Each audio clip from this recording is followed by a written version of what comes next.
Goldorak m'a tellement marqué que j'ai voulu absolument le dessiner.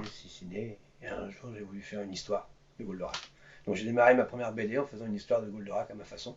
Et à partir de là, on m'a tellement encouragé de ce que j'avais fait que c'était bien, que j'ai dit, tiens, je vais continuer. Ma famille m'a beaucoup encouragé. Un jour est arrivé le déclic où à 17 ans, les faire travailler passer à la maison, ils m'ont filmé. J'ai été pris dans un studio de dessin animé, pas un studio de diapositives où j'ai ancré des pages, enfin des dessins de Olivier Vatine. Sapristi, le journal, m'a publié mes premiers dessins, et voilà. Et l'engrenage est parti, et j'ai 54 ans, j'en fais toujours. Voilà. Mais mon premier album est arrivé très tard. J'ai eu mon premier album, j'avais dans les 30 ans, un album de l'édition Sémique. Un album un peu engagé, hein. C'était par rapport aux élections Jean-Marie Le Pen et puis M. Chirac. Un coup de cœur pour moi parce que c'est mon premier album et l'éditeur a eu la gentillesse de m'envoyer le jour de mon anniversaire. Je ne vous cache pas que c'était émotionnel. Il y a eu la naissance de mon fils et il y a eu cet album. C'était deux choses qui m'ont beaucoup marqué et où j'ai versé des larmes en voyant ces deux choses-là. Hein, c'est très important de le dire. Et en plus, c'est bien vendu cet album-là. Il a très bien marché.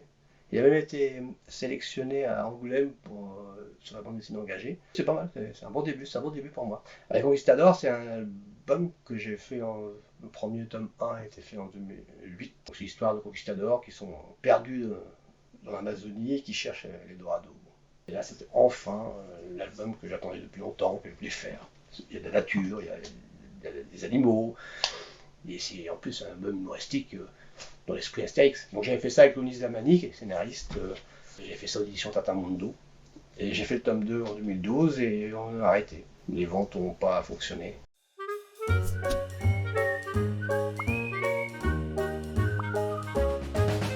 C'est bien la bande dessinée, mais il faut nourrir son homme. Il fait 10 ans mécanique, que je regrette pas. Donc je fais de l'usine tout en faisant mes bandes dessinées. Hein. J'ai essayé de percer tout en travaillant à l'usine. Là, après, je suis passé dans le graphisme, donc c'est plus un métier qui a un rapport un peu avec le dessin. J'ai pas osé me lancer dans la bande dessinée en disant j'arrête.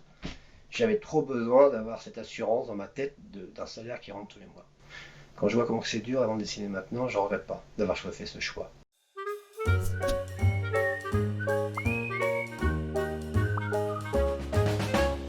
Bon, il y a de la commande, là, en ce moment, j'ai une commande pour 6 jeux pour le journal de Mickey. Moon, c'est une série qui marche très bien, là, on va attendre de travailler sur le tome 5. C'est la série que j'attendais pas, qui justement est là. Le 3 et le 4 a été fait en collectif, par les amis. Hein. Parce que justement, j'étais sur les Vikings, c'est l'histoire d'un couple, c'est un gars, une fille, c'est une scène de ménage, l'histoire d'un couple qui se rentre dedans.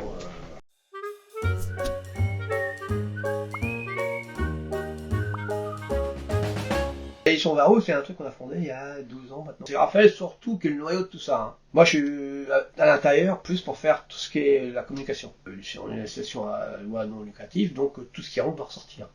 Donc tout ce qui rentre, ça ressort pour créer d'autres albums. Vous voulez que ce soit aussi des auteurs de la région. Et sur Varou, c'est Normandie avant tout, donc des auteurs de région. On est toute une équipe, hein. C'est toujours les mêmes qu'on voit depuis 10 ans. Moi. Voilà, c'est ça. Hein. C'est pas que moi et Raphaël. Hein.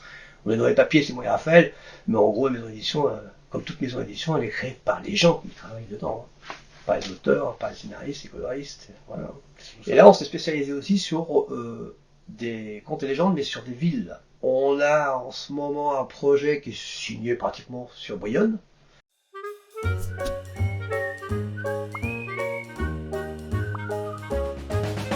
Scénario d'abord de Eric, hein, que je reçois en texte.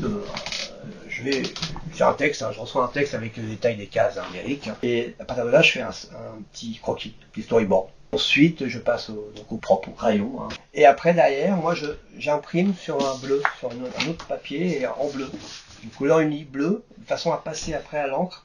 L'avantage, c'est que j'ai pas besoin de gommer comme ça. Donc cet album-là, ça parle de Rollon, l'invasion des Vikings en Normandie, et en réalité, c'est la création de la Normandie, l'histoire de Rollon.